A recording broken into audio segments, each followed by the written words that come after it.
خواجہ میرے علی کی ایک بات مجھے وہ آخری لٹریٹ مسٹیکس ہے، ان کی رائے میں بڑا حسن ہے، دل نہیں چاہا کہ اس کے اختتام سے پہلے میں ان کو کوٹ نہ کروں۔ فرمایا کہ ان امور کے بیان میں جن کا جاننا ضروری ہے واضح ہو کہ تفسیر کے تمام طریقوں میں سے اول درجہ، بڑی انقلابی بات، اول درجہ تفسیر القرآن بالقرآن، یعنی سب سے پہلے قرآن کی وضاحت قرآن سے طلب کیجیے۔ اگر قرآن نے ایک بات ایک جگہ کہی ہے، جیسے معتزلہ نے کیا یا ماتریدیہ نے کہا یا جہمیہ نے کیا، ایسے نہ کیجیے، ایک آیت سے استنباط نہ کیجیے، پہلے پورا قرآن تو پڑھ لیجیے۔ مختصر یہ کہنا ہے امام کا، خواجہ میرے علی کا کہنا یہ ہے کہ یار پہلے پورا قرآن تو پڑھ لو نا،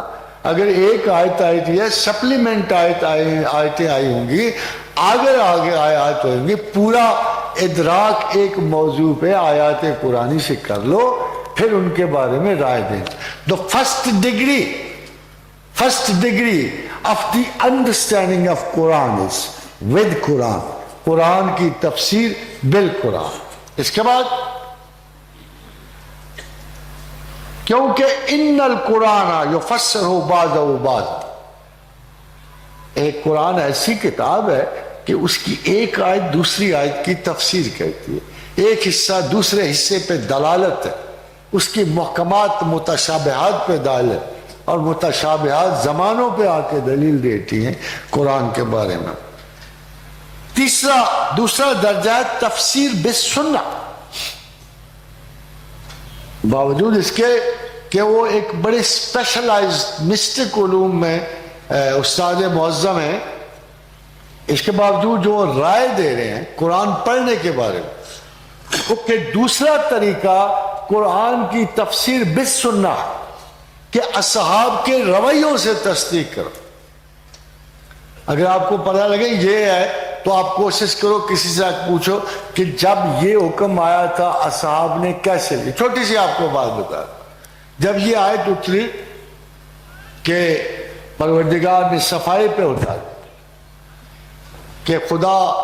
توبہ کرنا، یحب التوابین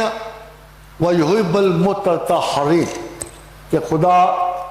توبہ کرنے والوں سے محبت رکھتا ہے اور پاک رہنے والوں سے محبت رکھتا ہے، تو اصحاب نے پوچھا یا رسول اللہ توبہ کی تو سمجھ آ گئی، مگر یہ پاک رہنے والے کون؟ تو اگر آپ کے سامنے بھی یہ لفظ پاک میں رکھ دوں تو بڑی مشکل سے پتہ کہ کیا پاکیزگی کا بیان ہے، مگر رسول اکرم صلی اللہ علیہ وسلم نے اصحاب کو جو بتایا کہ پاکیزگی کا مطلب ہے جو آپ ڈھیلے کے بعد آپ دست لیتے، کہ جب آپ گئے، چونکہ اس وقت جو رواج تھا، رویہ تھا، باہر گئے، آپ نے ابلیوشن کی، تو پاک وہ لوگ ہیں جو اس ابلیوشن سے پوری طرح سیٹسفائی نہیں ہوئے اور گھر آ کے انہوں نے پانی سے وضو کیا، اے لٹل ایکسٹرا کلین، تو آپ کے لیے قابل قبول ہو گیا۔ اصحاب کی ان وضاحتوں سے دین ہماری گرفت میں آ جاتا، آپ کو پتہ ہے اگر ہم ان کی بات نہ سنیں تو دین ہماری گرفت سے نکل جاتا ہے۔ اگر میں طاہرین کا یا متطہرین کا ترجمہ لنگوسٹکلی کروں، زبان کے لحاظ سے کروں، تو مجھے پاکیزگی کے ہولناک خواب آنے شروع ہوتے، مگر یہ جو ایک نیچرل بتایا ہے کہ any body who wishes to be more clean وہ طاہر ہے، وہ غیر معمولی کنڈیشن نہیں ہے، معمولی سی بات ہے کہ اگر آپ اپنے آپ کو زیادہ صاف رکھنا چاہو۔ اس لیے اصحاب کے رویے جو ہیں وہ قرآن کی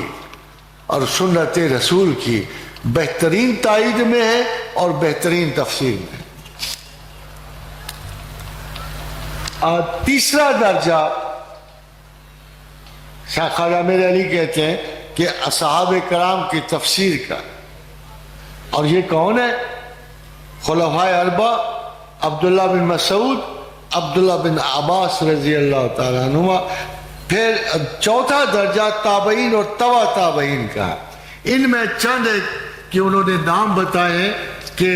عمدہ ترین مفسرین جو ہے حضرت مجاہد بن جبر ابن عباس کے شاگردوں میں سے، اور امام بخاری اور امام شافعی نے ان کی تفسیر پہ